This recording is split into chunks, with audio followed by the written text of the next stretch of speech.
National Initiatives Officer for the Texas Public Policy Foundation. Welcome to our panel on economic crossroads. How will Texas and America fare in the era of tariffs, decoupling, and AI? We'll start with some introductions, and it's not accidental that we start with the People's House, the lower house, the Honorable Keith Bell. You know, we have a member here who used to be at the People's House, and as a former member of the People's House of California, and of course in that case it is a double entendre, because if you mean by peoples, you mean Marxist revolutionaries. That's where I fortunately was able to come out alive escape from California, now showing in theaters. So the Honorable Keith Bell, he's a lifelong Texas state representative, resides in Forney, Texas. Before being elected, he represented, he served, pardon me, as a trustee at the local school district. For 20 years, he was elected as president 14 times. So, of course, that means that the public education there must still have your imprint and still be quite spectacular. So he holds a master electrician's license in the state of Texas, served on the Texas Department of Licensing and Regulation as past chairman of the Texas Electrical Safety and Licensing Advisory Board. You wouldn't want to see how I change out a light switch. Right. My youngest daughter used to like to watch me because sometimes I didn't turn off the breaker, and I'd always make a sound like Homer Simpson when I got bit. Oh! Yep. You know, so, and she'd laugh, you know, at her dad's misfortune. But I didn't tell you that. Yes, so. He's also active in numerous trade organizations, including the Independent Electrical Contractors Association, where he was elected to a 2-year term as president of the Dallas chapter of the IEC and served as the Texas IEC chapter president. He's a graduate of Dallas Baptist University with a Bachelor of Business Studies, and he and his wife, Annette, have been married for over 40 years. Sean Hyatt, at the far end, is an associate professor of business administration at the University of Southern California. He researches entrepreneurship, global strategy, innovation, and sustainability primarily within the energy and natural resources sector. He's a director of the, is it ZAG School? ZAGE School of Business, ZAGE Business of Energy Institute, where he leads a multidisciplinary team of faculty, students, and industry partners to advance solutions in global energy with a focus on business value creation through balancing energy security. We're hearing quite a bit about that now, aren't we? Energy security, safety, reliability, affordability, and cleanliness. He is a visiting fellow at the National Center for Energy Analytics, which is how I came to know him since I oversee that effort at the foundation, and a distinguished fellow at the Ham Institute for American Energy. Prior to joining USC, he was a faculty member at the Harvard Business School. And we saved the best for the last, the Honorable Tan Parker. He's a businessman who grew up in North Texas, working in his family's restaurants while volunteering in his community. Previously serving in the Texas House, he held a leading committee roles on policy matters vital to our state. His leadership was instrumental in the unanimous election by his colleagues as chair of the House Republican Caucus during the 84th and 85th legislative sessions. He now represents Senate District 12. He graduated from the University of Dallas and earned a master's degree from the London School of Economics before building a distinguished private sector career in technology and private equity. He created the book, Making Government Work. I think I remember working a little bit on that, didn't I? Yeah, we collaborated on that. He married his college sweetheart, Beth, and they moved to Flower Mound, raising their daughters, Lauren and Ashley. Well, let's get started. This is going to be fun. A lot of things have been going on in our world, in our economy. Everyone hears a lot about artificial intelligence. We hear about data centers. We hear about the voracious energy needs and water needs for data centers. And then at the same time, we're trying to keep Texas growing. In fact, I'd like to see, I think we all like to see Texas growing more rapidly than certainly some of its peer states like Florida and California. So first question to Senator Parker, you know, with all of this talk about data centers and energy use and water use, how do you think that Texas policymakers are preparing to address the challenges associated with these new technologies? Well, first of all, it's great to be with you all, and thank you all for supporting TPPF and being a part of this wonderful event today, and thank you, Chuck, for putting this together. Look, I think, we are taking a very thoughtful approach as a legislative body, both in the Senate and the House, to how we address these issues. Leading up to, frankly, this last session in 2025, I served as co-chair of the AI task force, and so we started getting very engaged in understanding what was taking place, what agencies were doing, what the private sector was doing. And of course, data centers are not particularly new, but this new AI boom is. And so as a result of that, I think we're being thoughtful. And a lot of this, I think, concern stems from the fact that, let's be very candid and open. We stubbed our toe. We had a terrible embarrassment in February of 2021. I apologize to every Texan in this room. It should have never happened in Texas, much less anywhere else. And we've worked nonstop for the last 5 years to address and fix those grid issues to make certain that we never have a problem again. That's the backdrop, I think, that has given people a heightened degree of anxiety with regard to AI data centers, the use of energy, so on and so forth. But we've been taking a thoughtful, deliberative approach. If you think over the last couple of sessions, we put incentives out there to do what? To specifically increase the amount of dispatchable natural gas power, period. We can talk about wind and solar all day long, but let's be real. At the end of the day, when it's freezing or when it's 100 degrees in Texas, we need dispatchable energy sources, and there's nothing like natural gas. So our incentives that we put in place there, I think, have spurred additional growth appropriately. And so my message, I think, really, Chuck, to answer your question, is that we've been doing a lot of things. We've been studying these issues thoughtfully. We've been carrying legislation that's intelligent. I remember in 2024, I put together with the Lieutenant Governor, we had a conference where we showcased the Texas electric grid for all the investors in the United States. We did it in the ballroom of the Houstonian Hotel down in Houston. And we did that, and I think, I kid you not, we had $15 trillion of capital represented that day in the room. Why? Because people wanted to learn about the Texas grid, what the opportunities were for investment and dispatchable power that will fuel the future of AI data centers and all this explosive growth. And so I think we're being thoughtful. I think we're making good decisions. We're not making rash judgments. AI makes sense for some government agencies. It doesn't for others. And so there's a whole lot to unpack there. But broadly, I would say I think we're being responsible with taxpayer resources and making good decisions with regard to how do we approach it, how do we put our arms around it. Representative. Well, I would concur with my Senate colleague. TAN's on the cutting edge of these policies, and certainly with AI. But if you look at what we have to do as policymakers, this is moving so fast. And you look at our interim charges, there's 6 different committees in the Texas House that have a interim committee and a charge that we'll go through in the next few months. Of whether it's the AI specifically and its technology and its use, or it's the grid, or it's power, or it's ERCOT, water uses. You saw us move that in the last legislative session in the 89th with small nuclear reactors to be able to do the cogeneration that's going to have to occur for these large loads. So we are front and center. The policymakers have to be in front of this. The creative destruction is happening faster than any time in my lifetime. And that's going to continue to grow. And that AI is a national security issue, in my opinion, that we've got to get ahead of this. We've got to win that, whether it was when I was a kid, it was space exploration and landing on the moon. Then it was Star Wars, and today it's AI. And it's an economic development issue, certainly for our state, and we've got to get ahead of these policies. Professor Hyatt.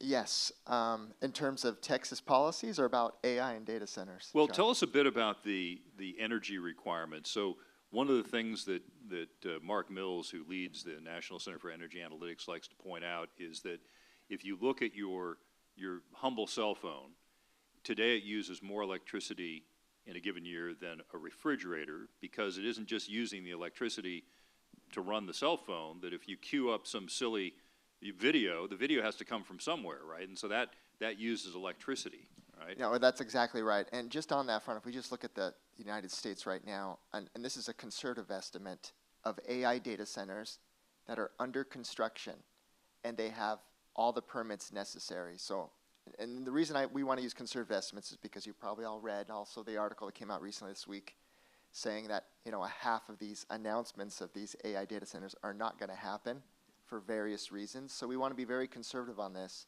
But we're looking at over 75 gigawatts of power draw over the next 2.5 years.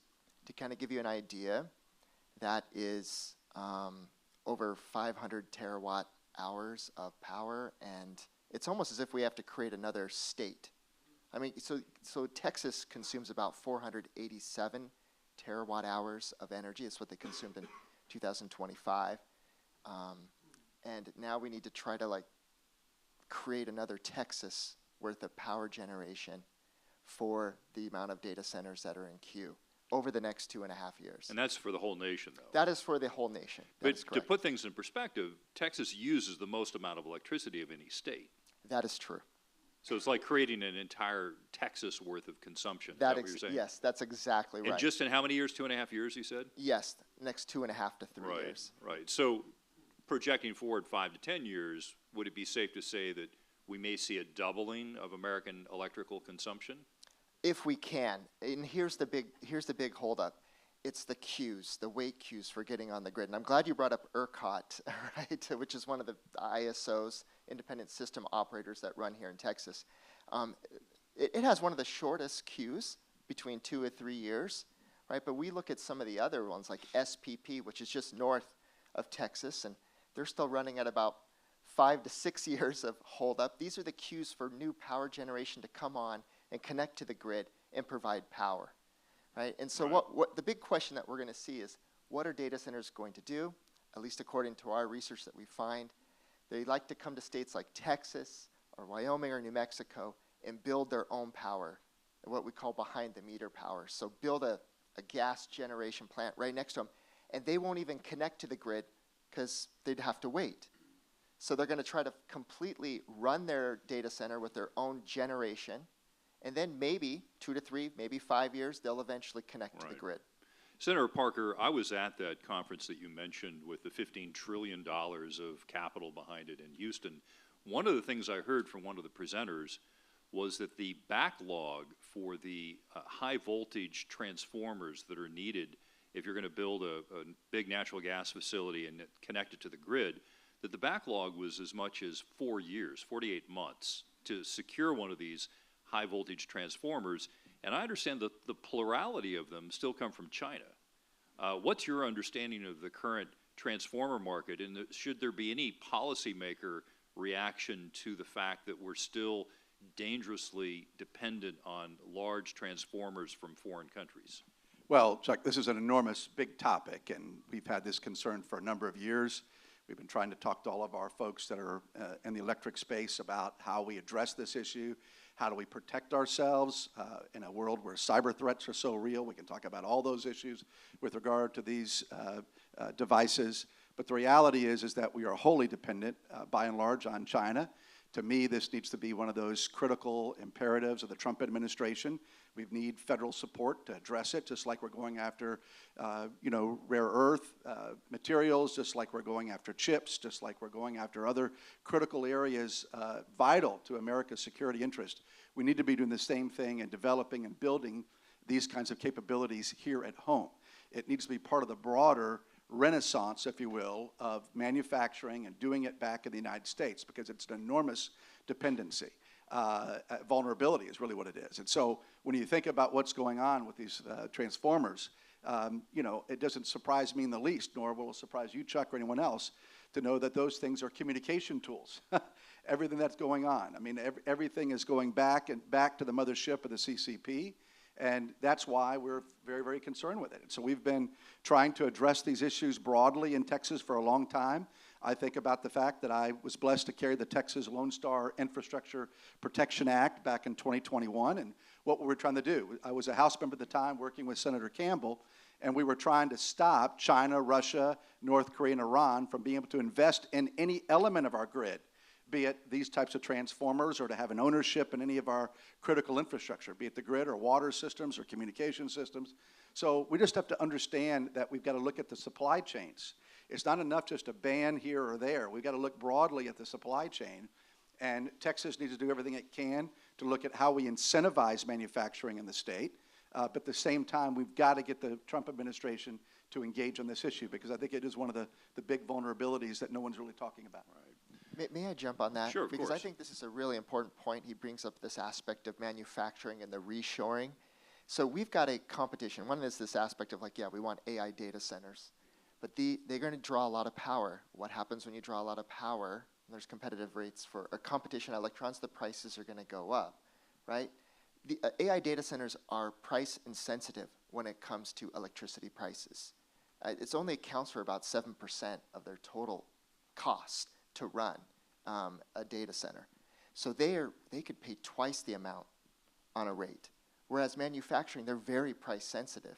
And so if we do want to bring manufacturing back to the United States, we have to maintain very low rates. So I'd love to hear that type of tension. I think that's a policy question. Well, I agree completely. I mean, manufacturing is obviously, just by its very nature, runs on a very small and delicate margin, right? You're not talking about big margins, we're talking about manufacturing. And so that additional input cost of electricity is enormous and determines whether or not a business is going to be successful in manufacturing or not, right? And so I think that's a very important piece of the puzzle. But we just got to understand that, we've got to come and rebuild these capabilities in the United States, here in Texas and across the entire nation, because, we've really walked away and abandoned so many of these industries, just like we did with rare earth, just like we did with chips for so long and so forth. And we've got to realize that, we have real enemies in this world, and we need to take it seriously. Representative Bell couldn't have been more accurate. It's what I talk about as well, that at the end of the day, where we are today in 2026, it's a very different world. And we need to recognize that we have real enemies and real adversaries. And at the end of the day, we've got to protect the people of this state. It's what keeps me up at night. I know it's what keeps Representative Bell up at night, is how we protect 31 million people, almost 32 million people. It is the number one thing every day. And so when you look at that and you recognize that we've walked away from these critical areas that are essential for our survival, it's a wake-up call. So it is a policy position. I think we need to look at incentivizing. And I think some of the things that we do, just like Texas leads so often on so many issues, when Texas leads, the federal government often will follow. And I think you'll probably see that as we continue to look at intelligent incentives on areas where we've got real vulnerabilities broadly. And, and I would agree with Senator Parker, and Chuck, you brought it up about me being an electrical contracting business. There's only 4 manufacturers in the world today that manufactures the electrical switchgear transformers that we use on the customer side of the meter. And so that consolidation has happened over decades. And when you take with the recessions that we've had, and COVID and the supply chain disruptions, it's all become inflationary.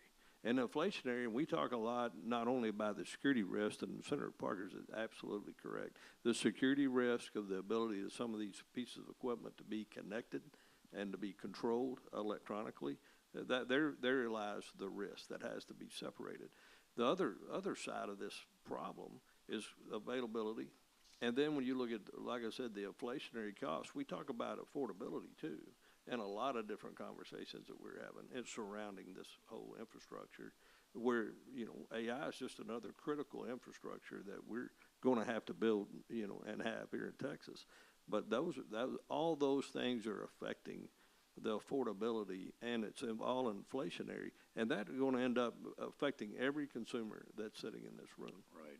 Representative Bell and then Senator Parker, there's also been some pushback, though.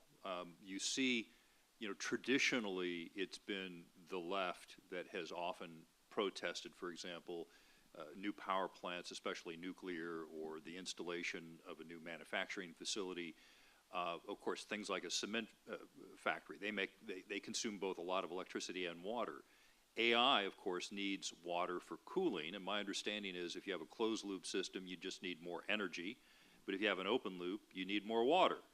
So what do you have to say to Texans who are concerned that if we start to have more and more AI in the state, we're going to see higher electricity costs and maybe water scarcity?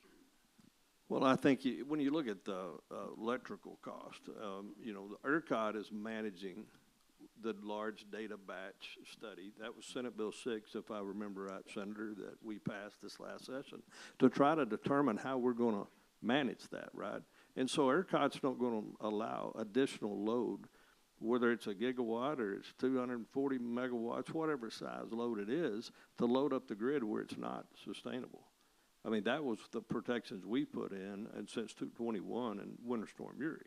So that's their job, to police the amount of power that's actually being put on our grid as the dispatchable gas-fired or wherever nuclear, small nuclear reactors. You know, there's 2 of those that they're building today, but Abilene Christian's got one going on, and Texas A&M, to get in front of that, we did that last session, right, to try to get in front of that policy. So I don't believe, and I believe we have the policy in place to keep ERCOT from adding the additional load until the capacity, dispatchable capacity, and reliability is maintained. And that's, you know, we deregulated the electrical market in Texas, back in the late 90s, right?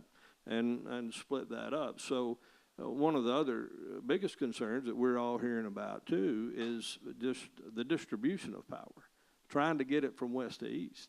And that is going to be one of the biggest, I think, issues that we'll face in the next session, is how are we going to have the wires, have the distribution capability to get the power where it is to where it needs to be. And that's going to drive the locations, regardless of how many folks want to put a data center in. If you don't have the power, you're not putting it in. If you don't have the water availability, which, you know, whether that's from a municipal utility district or from a municipality, or whether that's a groundwater conservation district, river authorities. I mean, we've layered that up in the state of Texas to where if they don't have the infrastructure, the power, or the water, these things are not going in. Those critical pieces are going to have to occur. And you're, in all the conversations you're hearing, it's all closed loop systems. No different. You build a 40-story high rise in downtown Dallas or in Austin. Those are closed loop systems. Those data centers don't lose, in a closed loop system would not lose any more water through evaporation than any high rise that you've got in a 5-mile radius of this where we're sitting at today, Chuck. Right. Well, look, Representative Bell is 100% right, and it really comes back also, everything he said, to what the professor said a moment ago about where we're going to really support these data centers. Look, we're Texas, right? We're the greatest economy, I don't think just in the United States, but anywhere in the world. We're the most business-friendly place, I think, in the Western world, probably in the world, period. We want to maintain that excellence, and so we don't want to say no. And so really what our position was, do it behind the meter, as what the professor said earlier, right? And that's really where we are. And I think there's a lot of discussion about the fact that we need to have closer coordination between ERCOT, the PUC, and all the different players about how much is really real in this pipeline of the future, okay? I personally think this pipeline is pretty significantly inflated. Now, I'm not going to say that I don't think it's an extraordinary boom. It is. It's all those things. But we have a lot of folks that are engaged in land speculation. And so you've got a lot of speculators out there that, in my mind, do not have the financial wherewithal to be able to deliver on one of these massive projects. So I just want to share that with everybody.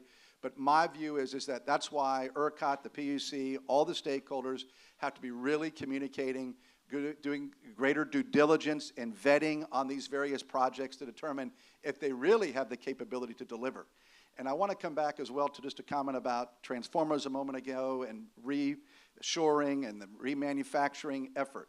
You know, to me, when we talk about transformers, we talk about the grid, all these things I talked about, it's, you know, being analogous to what we're doing with rare earth minerals and so forth. This is really ultimately, for me, about how we bring back American steel in many ways, because we've walked away from the steel market. You know, the reality is that all of the major structures in this world, in this country, need steel. And the fact that we have ceded that to China is absolutely disgusting. And then on top of that, of course, we have some great allies in Japan and South Korea that would be number 2 and number 3 with regard to scale and with regard to price point. But America, here's from a policy perspective, I'm going to talk about all this reshoring stuff. We're going to have to put our money where our mouth is, and we're going to have to find a way to address the issues of union labor in many parts of the United States. Of course, we don't have that challenge in Texas, but you're going to have to address that head on, and you're going to have to find a way to make us competitive again in this critical area, because we've walked away for half a century. It was crazy. And so we've got to make that kind of sustained long-term investment. Texas, I think, will understand that, but the federal government, led by our president, President Trump, understands that uniquely and will continue, I think, to look at policies that help position America for this rebirth. I'd like to shift to some general economic questions, and we'll start with the professor. If you look at the economy under this president, where you have this huge shift from President Biden's view of using massive amounts of federal money to completely remake the economy, to kind of shift us away from hydrocarbons and into the whole electrical process for transportation and for other economic life. You see the president using tariffs. Of course, the Supreme Court has struck down the first round of tariffs, but there are other tools the president can bring back into play. You look at this effort to reshore, it seems to me that a lot of things have been going on in the economy that people really haven't realized or paid attention to. And I'll mention 2 stats and then toss it to you, Professor. I've been noticing that, for example, the freight utilization rates, I'm talking both rail and truck, are just exploding right now. There's a lot of activity that seems to be occurring in kind of the bones and sinew level of the economy.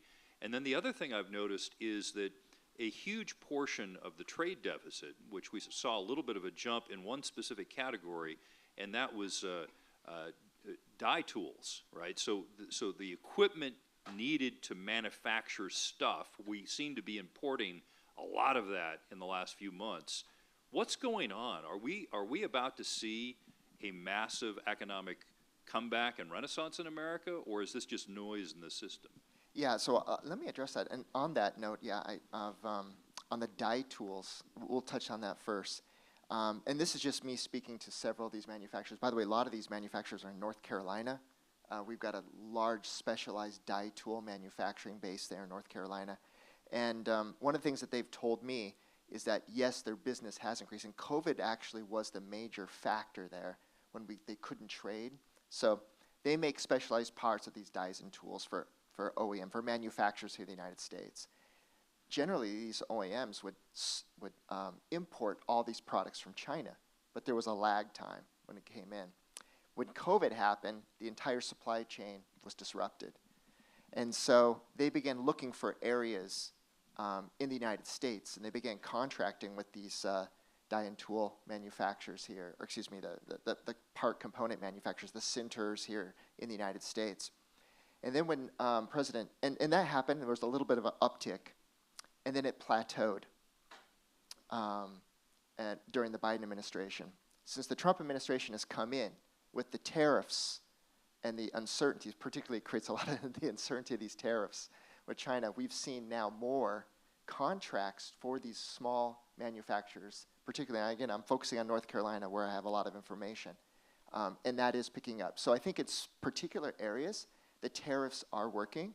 Of course, there's a trade-off, right, because a lot of the input prices for some of these, like metals, copper, aluminum, right, they're hit by that, and it's also affecting the prices for those that need to use these inputs.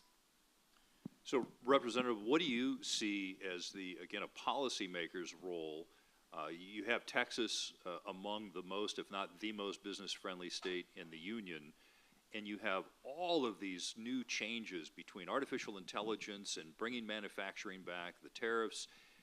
Do you think that Texas is going to boom even more than it has historically? I mean, what do we do to make sure that that happens and is sustained? Well, I think we're already seeing that. I mean, you just saw Texas win the Governor's Cup again. We've been leading with businesses, corporations that are relocating to the state of Texas. It's business friendly. The taxing, if you look at overall tax rates, or no income tax during my tenure here in the legislature, we banned, there never will be an income tax in the state of Texas. And so, we've reduced the property taxes through rate compression, as well as with homestead exemptions. I've been here 4 sessions. We've done it all 4 times, and that will continue to occur. And so I think we have a tax-friendly state. We have a business court now, and a court-friendly, tort-friendly state.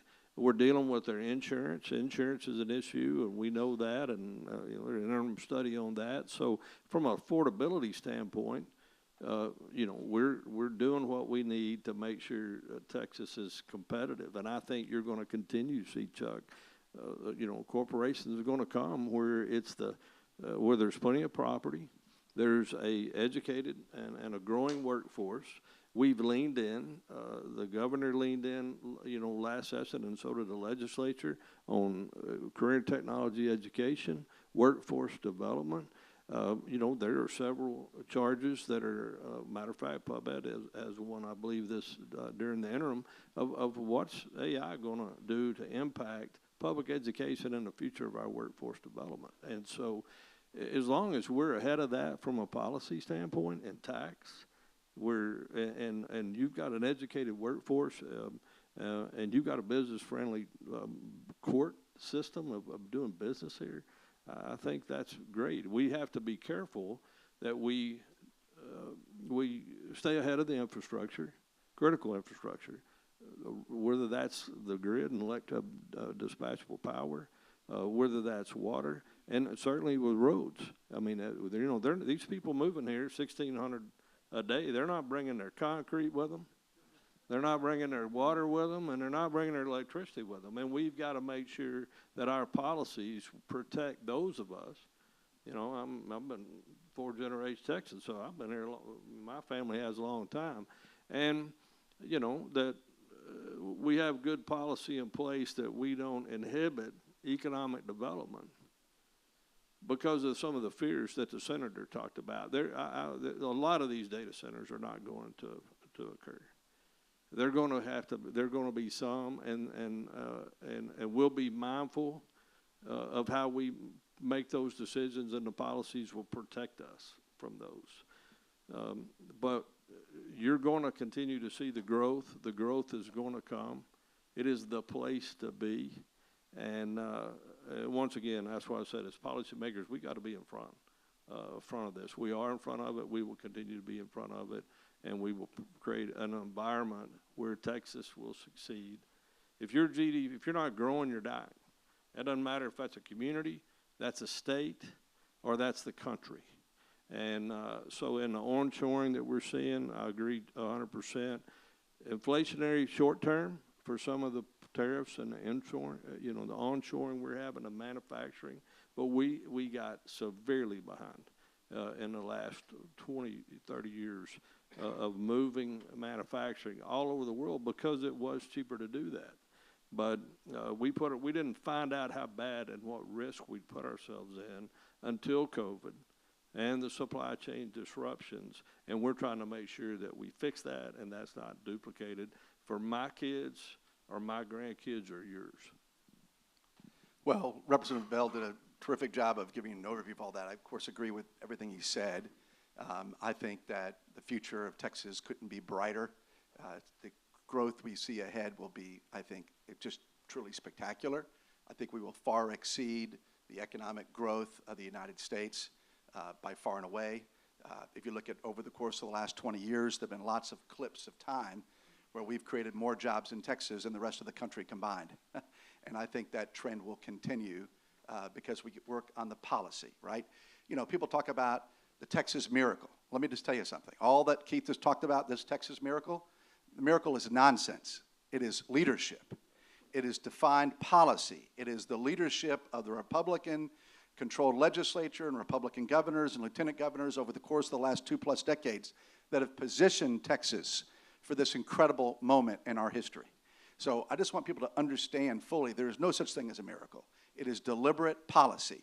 Leadership matters. Elections matter. And that's what we're seeing. And so when we think about everything that Keith just commented on, you know, first and foremost, you're right. The infrastructure investment that he talked about is vital.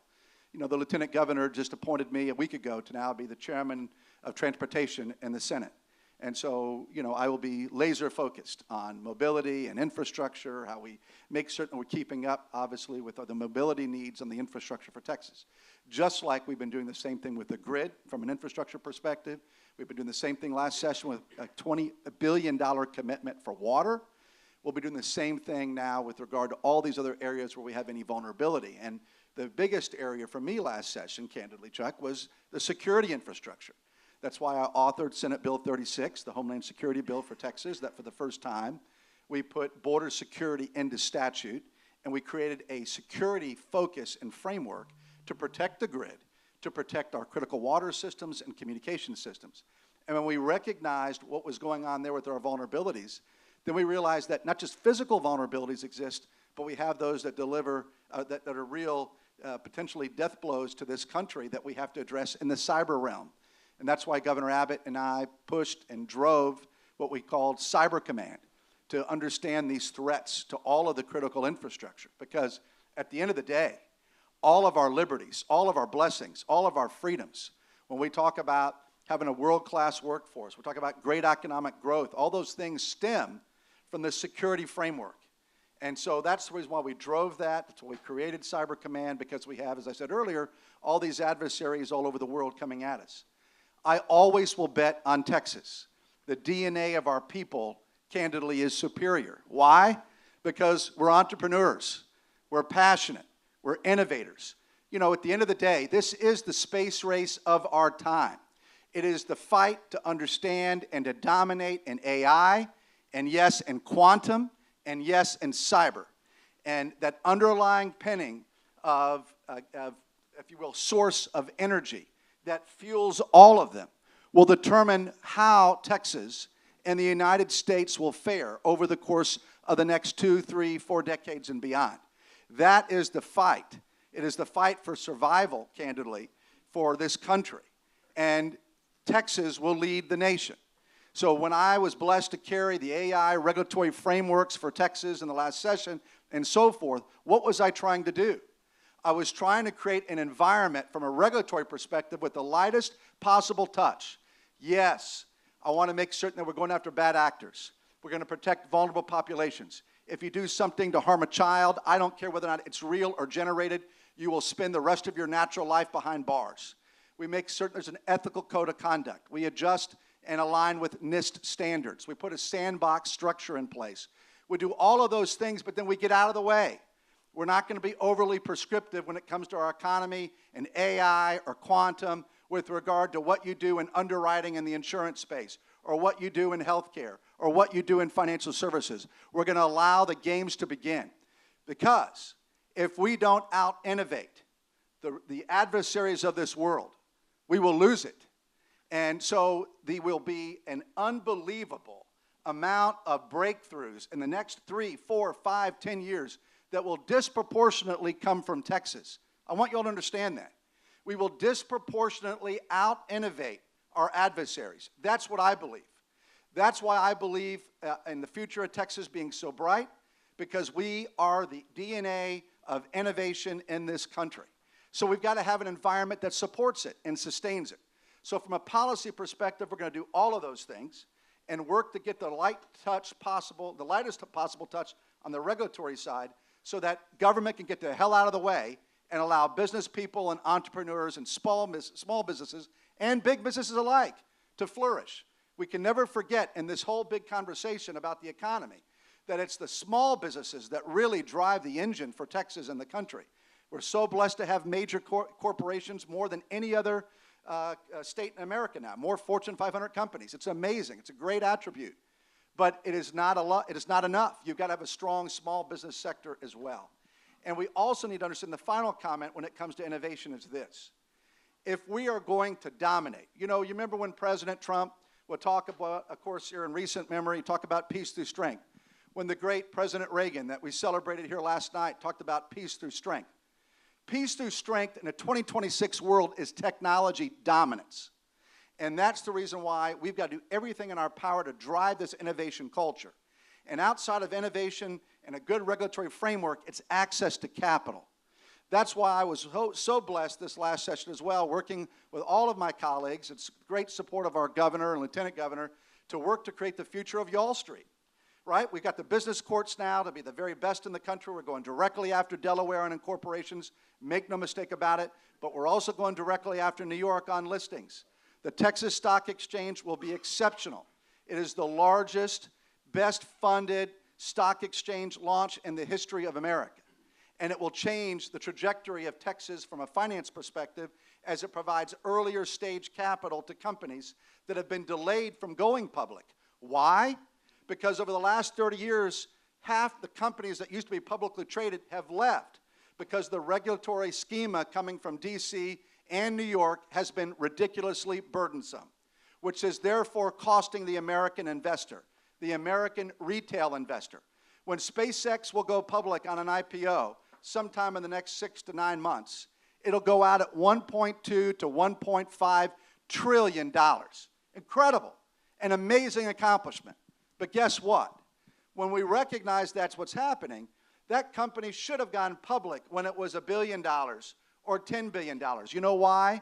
Because then all of us in this room could have participated. We could have had the benefit for our retirement account, for our kids' college account. But instead, very few can get in at a 1.2 to 1.5 trillion valuation. This is why public markets matter. This is where we, as free market conservatives that believe in the free enterprise system, can drive a bigger and better vision. Because at the end of the day, how do you counter this garbage in New York City from socialists? How do you counter it? You counter it with rising tides and lifting the boat of every American citizen to have the ability to be a part of the economic future of Texas and the country. And you do that through access to capital. Professor, I was going to toss a question to you about AI, but it sounds like you wanted to... Go ahead with your question on AI, too. Yeah. I was just going to make one remark Sure, about please. Texas. I mean, look, from some outsider perspective, just looking, I mean, obviously, everything is set up well in Texas. I mean, capital's moving from California, businesses are moving from California to Texas. We have tons of our alumni now who run companies here at the University of Southern California in Texas. As long as they're true refugees, we welcome them and they know why they're leaving. Yes. And I think it's going to just continue, and especially if this ill-conceived billionaire tax actually passes this next year, that's going to be a boom, I think, for Texas and Arizona and Utah, to tell you the truth, if that were to pass. But go ahead, ask your question there. Yeah. So a lot of people are concerned about artificial intelligence, right? Is it going to replace my job? How is it going to reshape the economic landscape? And how is it going to change America? I remember, I think it's just a week ago, I saw a report that smaller companies that have embraced AI have actually hired more people.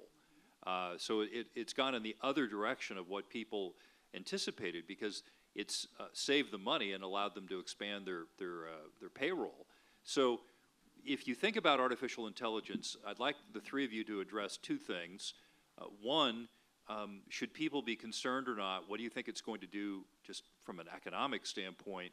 And two, just give a prediction of something that might be unpredictable, right? In other words, what might people not even imagine could happen as we embrace this new technology that, frankly, most of us haven't even thought about the implications of? Yeah, thank you so much for letting me go first on this. I think there is that possibility. In fact, with every new technology that's come out, there's always been new jobs that have been created because of that technology. And I think that it's still to be seen with AI. I frankly am very bullish about AI. I mean, I use it myself. It's incredible. And the productivity that I have now to be able to collect data, run analyses, and put out reports. Right now, what we're seeing in the job market is that so far, there is a little bit of a negative effect for incoming, college graduates trying to get jobs. Two areas that have been affected: computer scientists, right? We're seeing a lot fewer needed of computer scientists of the general type. without any type of AI specialization, because frankly, Claude can code now, right? So we don't need people to code. We're also seeing this in the consulting space. So we need the big three, big four consulting companies have drastically cut back on their hiring for analysts. Why? Well, they're using AI right now, and they feel like they're going to need fewer analysts. Now, this could translate into other professions such as accounting and finance, and we're about to see that. But of course, the big question and the trade-off that comes with this: if we have fewer analysts that come in, right, then who's going to grow into the company? And this is a situation we've been thinking about in academia, right? This is a big concern for companies. They should be thinking about this. Where's their talent pool going to come from? Because if they're not going to hire in from the junior ranks, where are they going to get them? So I think this is something that we should be thinking about. And in terms of like the new jobs created from AI, I haven't seen them on a large, like significant to report, but I think they'll definitely happen. You know, that's a great part about being an electrician and electrical contractor. You know, they can't find a bot or use AI or Claude or any of those other spaces. Your job is ChatGPT. protected, yes. You know, we're good. Now, that I will tell you, we are using it. We're using AI today for QA/QC to determine percent completes on our projects. There's always been a cognitive dissonance between the superintendent and the PM of what percent complete we are. We can use AI to narrow that scope, and it learns as it gets better, right? And so it's making us faster with some of the analytics on the job site. Purchasing, for instance, you brought up copper and the cost of copper. We buy a lot of wire, a lot of copper, and it moves on to COMEX, and you know, we become commodity traders in the electrical business if you've got a decent sized stuff. So, you know, I think you are going to see additional jobs. Certainly, you're going to have some reskilling to do. But once again, it's the reason why we see the shortage of electricians, plumbers, air conditioning people. You're going to see the trades be revitalized. I'm a product of industrial cooperative training from the 70s. But that was before CTE, right? And so I went on to college as an adult. And you're exactly right. Somebody's got to put it in. Somebody's got to be able to be an analyst before, you know, somebody's working up to be the CEO. You know, I'm running my own company today, and I'm a trained CEO, not by education, right? By just doing the work, boots on the ground. And so that is a challenge when you look at that, you know. Accountants, you're still going to have accountants. But you ask, what do I see at my age? The biggest thing that I think is going to come from this is medical. The research, when we look at chemotherapy and the protocols for cancer and some of the things that diseases that we fought throughout history, AI is going to be able to do that critical research, run the traps, run that down without necessarily maybe having to have humans involved in that process. You're going to see some cures. You're going to see some movements in healthcare and in our quality of lives as we get older. That it's going to move this decades and years. I truly believe that. So, and once again, with the creative destruction, we talk about AI and data centers. They may be 1 million square feet today, but the chips are getting faster every day, right, Professor? I mean, it's 2 or 3x. It's happening so fast. And so, you know, we're going to be able to put more in a smaller space. Nanotechnology, I was talking to one of my staff yesterday. You know, at some point in time, you'll have a tree in your front yard, nanotechnology, each leaf will be a solar cell, and your home will be off the grid. That's what this looks like in the future for me as an electrical contractor. But you know what? Somebody's still going to have to put that up and going to have to run a wire and connect that to your home. So, man, it's a good time to be in that space, and but it's a good time to be man, it's just a good time to be alive. Man, it's amazing. And so we got to embrace it. We got to move forward, and we can't be fearful of it. I'd like to shift to Q&A, but do you have a quick comment? Well, I was just going to comment broadly, just very quickly, and then let's do a Q&A if that's okay, Chuck. Yes, But please. I was just going to simply say on the AI piece that I don't think we need to have the fear that is so many folks have, all right? I mean, what we're really talking about is machine learning. It's been around for many decades. Every time we've taken an airplane over the last 20 years, there's machine learning, there's AI being deployed. I think what's going to ultimately happen, frankly, is that we're going to have an increase in productivity. To answer your question, Chuck, an increase in productivity will be dramatic for Texas and for the country as well. We're going to do more. Everyone's going to do so much more, be so much more productive in their daily lives than they've been before through the use of AI. Now, I'm not going to say there's not going to be some displacement in some areas where you have a repetitive task. Certainly there will be in some of those areas, but we've been working for the last number of years from a workforce perspective to address this issue. I was the author years ago of the Texas Lone Star basically act that specifically focused on TRUE, which was the Texas Reskilling and Upskilling Initiative. And what that did specifically is enable us to work with vocational schools that Keith's talking about and community colleges to align the needs of businesses with the curriculums that they're providing so that we get people the ability to get a job and get retooled at 30 or 40 or 60 or 80, whatever it is, to be able to go back and do something not in 6 months, not in 2 years, but rather 6 months or less. So I think that's vitally important for people to understand. And as quantum continues to accelerate, the footprint on these AI data centers will be much smaller. So that's exactly right as well. The use of electricity will be less. The use of water will be less, in addition to these closed-loop systems. So at the end of the day, tradesmen and tradeswomen will be big winners in an AI world, and I think knowledge workers will as well. So classically trained liberal arts grads that have the ability to think, to reason, to be able to engage in intellectual discussion, and to be able to come and aggregate data and information. Those are knowledge workers. Knowledge workers will do very well in an AI-driven world, and that's why I'm so bullish on the future, and I think at the end of the day, we'll see real gains in jobs and productivity for the American people. All right, it's Q&A time. And this year, for the first time, we are leaning into this ongoing and burgeoning phenomena in social media known as the influencer. And so we have an influencer with us. It's pretty cool. So in honor of this, taking advantage of this new communications tool, relatively new, we're going to give Tucker Brown the first question. And then for the rest of you, two things. Wait for the microphone to come to you. So if I point to you, a microphone will come to you. And then tell us your name and if any affiliation, and then ask a question. Don't make a statement. All right, Tucker. I'm a rancher first, so don't hate me for the influencer side. But as a sixth-generation rancher, I'm thankful for guys like you that do the job, so I get to do my passion of ranching.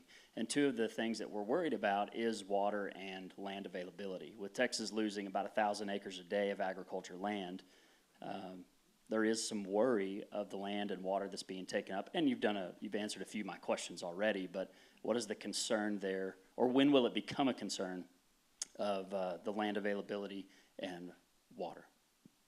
Well, sounds like this is a question for our representative, our elected officials here. Well, I'm a rancher as well, so, and I've got a ranch, and, I'm leaving it to my kids and grandkids and great-grandkids, but, I think at the end of the day, there's a lot of open space, right, a lot of land in Texas, and you're seeing some of that, the AI going West Texas, right?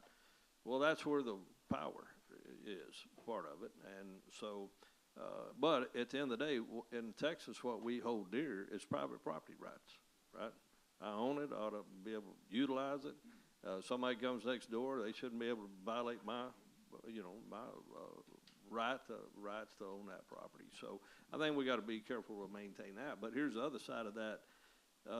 At some point in time, somebody starts offering you, 10, 20, 30, 40, 50x an acre for what you paid for it, or your granddaddy paid for it, or your daddy. Somebody's going to have to make a decision, Tucker, right, of the economics of that, because selling that ranch may very well create generational wealth for multiple generations, right? So I think at the end of the day, we got to hold true to our property rights in the state of Texas. It's yours to own, yours to sell. We got to protect us from foreign adversaries. We did that. We passed that bill, I believe it's Senate Bill 17, if I remember right, to make sure that our foreign adversaries not buying the property next door to your ranch or mine, right? And you know, I think that's a balance that we've always been able to strike. But with the efficiencies, and we're seeing even with our agricultural products, whether utilizing GPS, you know, to be able to farm, right?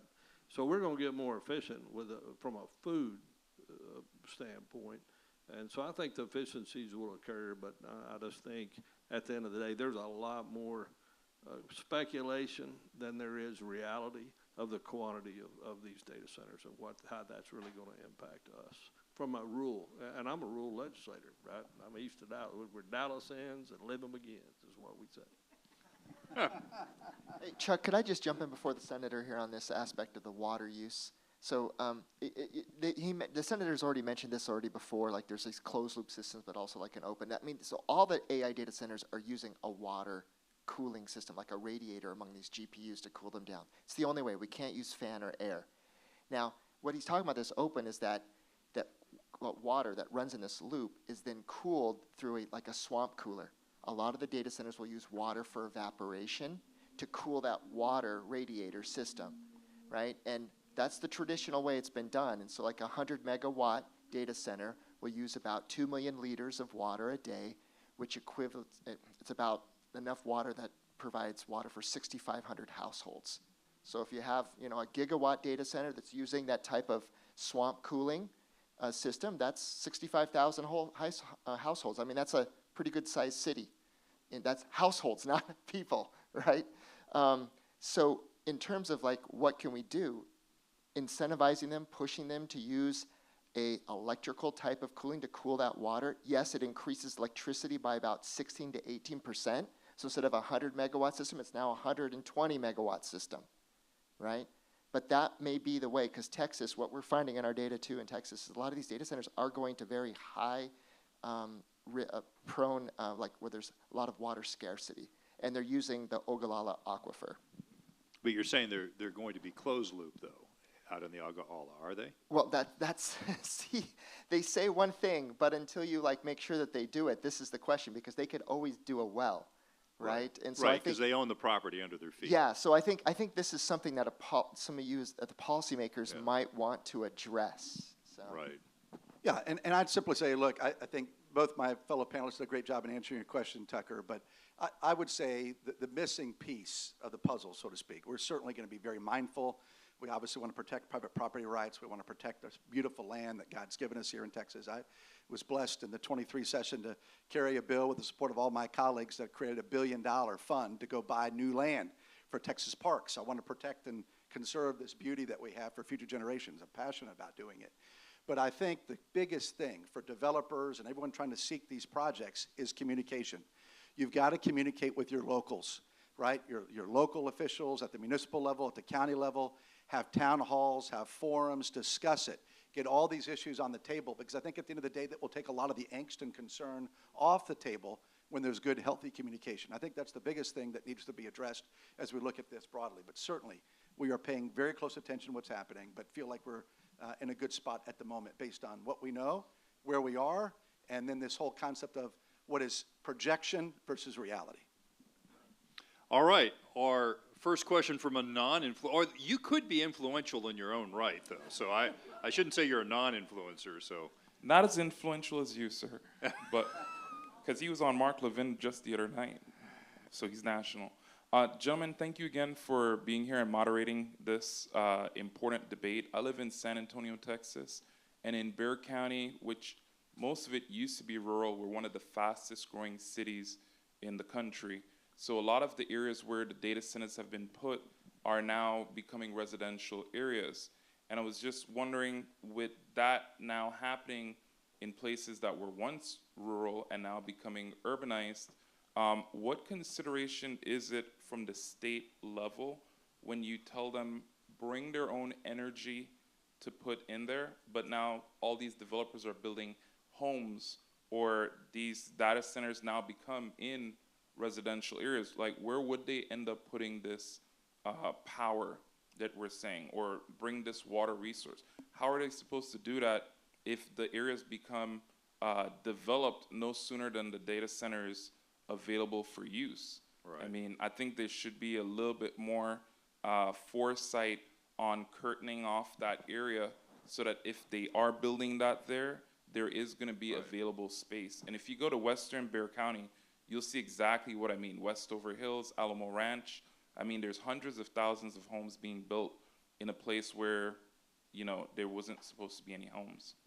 So I think what we're seeing is both the positive and some of the negative side of the fact that in Texas, if you're in an unincorporated area of a county, there's no zoning, right?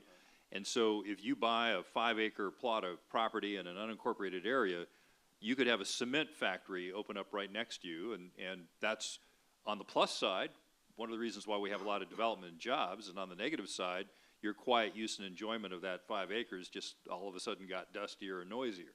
So is there any consideration with regards to these data centers that are now expected to have their own power if they end up having these large, you know, whiny natural gas turbine, you know, jet engines next to a residential area, or huge reciprocating diesel engines, you know, generating 50 megawatts? Is that something we want to take on? Well, again, I kind of come back to my response to the last question a little bit on this, candidly, because, look, this is very similar to other cycles that we've seen over the course of the Texas history, just in really the modern era. You know, I represent my district. My Senate district is over 1 million people in North Texas. I represent Dallas County and Tarrant County and Denton County and Wise County. And we had a phenomenon that was great for Texas and the country called the Barnett Shale. And if you remember all of that, and you remember what we were doing with regard to fracking, with regard to accessing those hydrocarbons behind us and all around us, and we had all these residential communities, places like Flower Mound, places like South Lake, places like Roanoke, all these different communities, Argyle, all these communities that were in the middle of the Barnett Shale, and we had to find a way to make certain that we kept people's right to access those minerals fully intact, while at the same time taking down the temperature that people weren't going to be worried about what was happening in their backyard. I mean, we obviously in Texas have been, you know, drilling obviously for oil and natural gas for a long, long time. And so I think that the structure that the legislature needs to adopt, to your point, and I think you make a very good point with regard to what's happening in Bexar County, is that we need the structure, just like we do with the concrete batch plant today, or whether or not one of these other projects, you need to, I think, put in place, legislatively from a policy perspective, a structure that calls for these public hearings to occur. And I should say a public hearing, I should say really more a public town hall, where you come and talk about all the issues, all the stakeholders come, the neighbors are all notified, and they have a chance to fully come and talk about all the issues alongside those local officials at the municipal level and the county level. I think that kind of structure is appropriate. We have a model. We've done that for decades and decades in Texas. It's been successful. I think we've been finding the right balance in these other areas between how do we maintain ourselves as the most business-friendly state in America, while at the same time protecting, obviously, the rights of all those other private property owners that surround an adjoining piece of property. So I think that's the structure, that's the framework that we should follow. I think it's a real issue, and I think you'll see us take action in the next session to do something along those lines. You know, and I would agree 100% with the senator. Once again, it goes back to private property rights. It's always entertaining, like you're giving an example of Bexar County, DFW Airport. So prior to the Barnett Shale and that being an issue and all those communities over there, North Dallas, North Fort Worth, Tarrant County, you know, the airport went in the 70s. And then they started building $1 million homes. And then people go to a city council meeting and talk about, I mean, you know, how loud the airplanes are. Well, the airplane's been there for 4 decades, right? So some of that stuff is, you know, should be the consumer, obviously, paying attention that those things exist. Now, in Forney, we've had a 1,500 megawatt combined cycle gas plant in Forney, and that came into town and was built many years ago. But for the sound attenuation, you were talking about those turbines, they built a metal building around it. Well, you see these combined cycle plants all over Texas, they're not enclosed. You can see all the pipe, all the whole stacks, all that. And Forney, ours is enclosed, and you don't hear that. So once again, it goes back to what the senator said. We had all these town halls. Nobody wanted a power plant, right? But, you know, it worked out. And here's the other side of the economic development piece of this. As long as you don't give away the farm with all the tax abatements, these projects that are multi-billion dollars when they're finished out, it is a windfall for your county. Everybody's tax averse in my district. I'm sure everybody in this room is tax averse in some form or fashion. But it is a game changer for the county, the city, and for the school district of where one of these goes in, as long as the taxes and the opportunities aren't abated. So, you know, that's part and parcel of this conversation too. It's local electeds. Politics is always local, right? And it needs to be managed at the lowest level, so that we have a policy process in place, but we don't get in the way of economic development. We don't burden folks with regulation, whether that's at your home or your ranch or your business. We have to be careful of that, or we lose the intentionality of the policy, as you said, Senator, that created the Texas miracle. Right. It's not by accident. So we're tracking actually opposition to data centers across the entire country, the United States, municipal, county, state level, et cetera. And what we find is that for most of these, so like a little over 50%, this opposition is occurring because the constituents feel it's being done in silence. And so I actually like that idea that you have, and I think you could address it. For one, if there are hyperscalers, I mean, we got two different types, the co-locators, the hyperscalers. The hyperscalers have a lot of money. This is like the tech giants, right? If they want to put in their data center, they're going to pay for whatever the constituents want to address the issue. They can pay. They have a willingness to pay. So I think having that mandatory law would actually address at least 50% of some of the main concerns that we're finding across the country, is the fact that these data centers pop up in silence without any type of resident input. All right, we have an excellent question over here. I just feel it in my bones. Hello, most of you know me on social media as the patriotic girl next door. My real name is Bonnie. I work in agriculture. I'm an agriculture advocate. My question is, with the upcoming elections, the biggest race that I'm focused on is obviously the ag commissioner's race. Senator Tan, can you explain to the public, does the Texas Department of Agriculture or the Texas Ag Commissioner have any authority or power over AI data centers? Is that in their jurisdiction? Well, my perspective is no.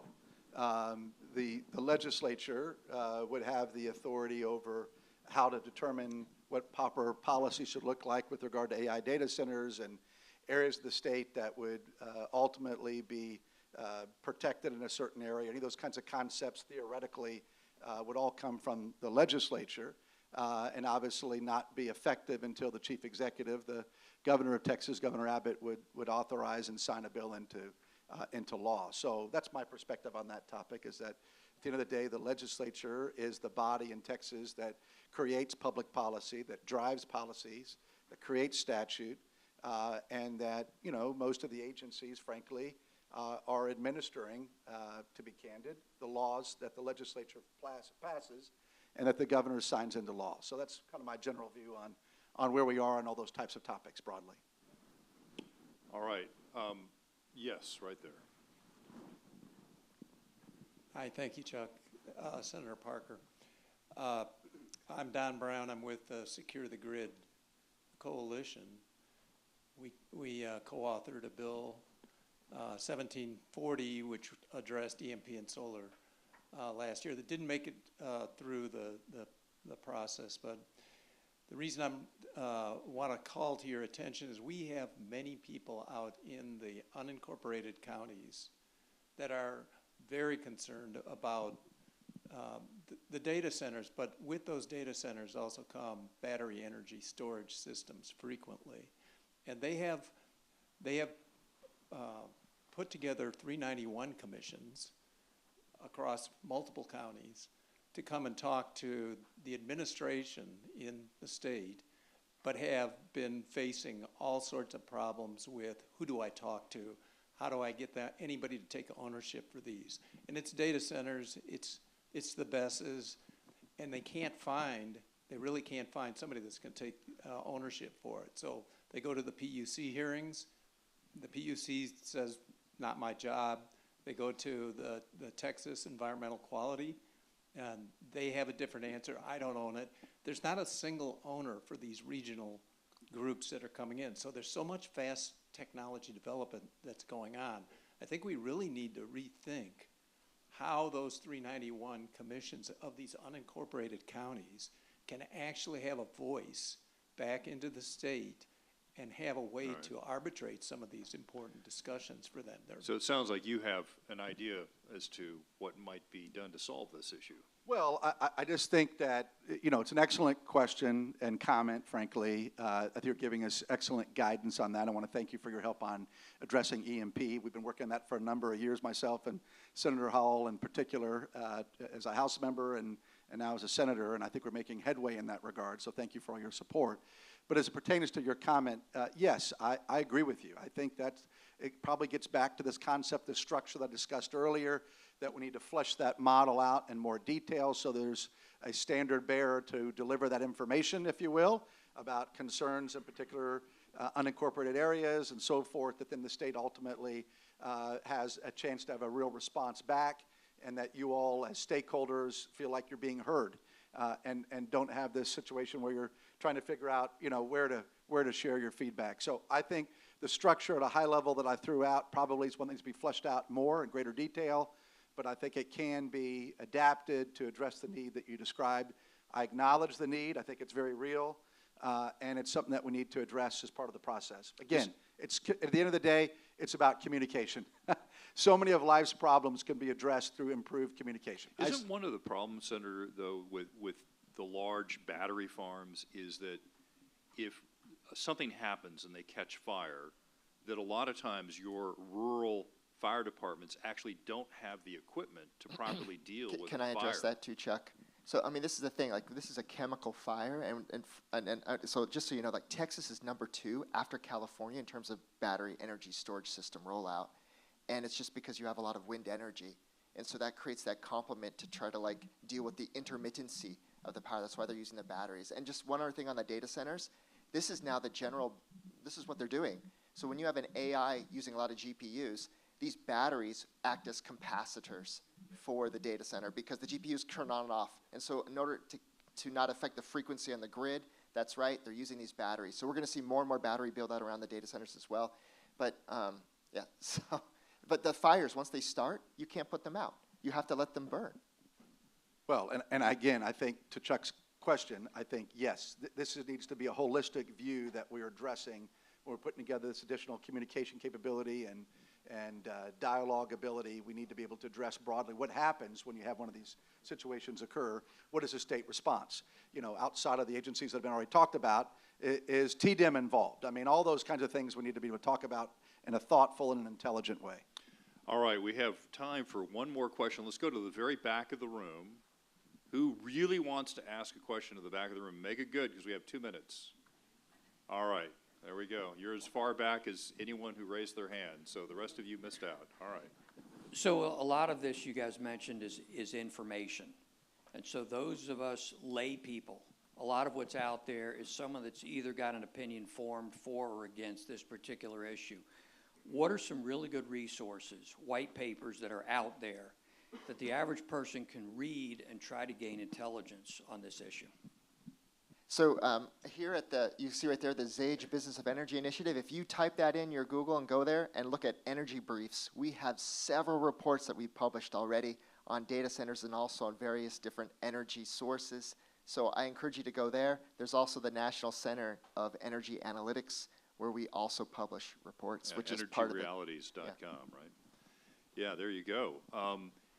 Are there any state or legislative resources? I certainly know that your staff are very good at tracking down information. So is there any things that you turn to look for or that you might recommend? Candidly, Chuck, you guys at TPPF do a heck of a job covering these issues, as does, I'm chair currently of another group called TCCRI. You'll see us study and put out research notes on these topics as well, and that are specific to Texas and our environment here. So I'd encourage you to go and look at what we published this year as well. And the other two that for us legislators besides that would NCLS and ALEC as well, ALEC.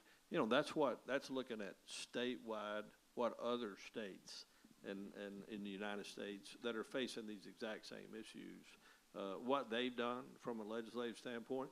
You know, we're here 140 days every odd year. Most other states, they're continuous, just like our Congress. And so, you know, they're moving these things and discussing them across the United States. So that's a good resource that we have to look and see what other states are doing in these critical policy questions. So. Well, ladies and gentlemen, thank you so much for your participation. If you would, please give a round of applause to our wonderful panelists. Thank you, Chuck. Thank you.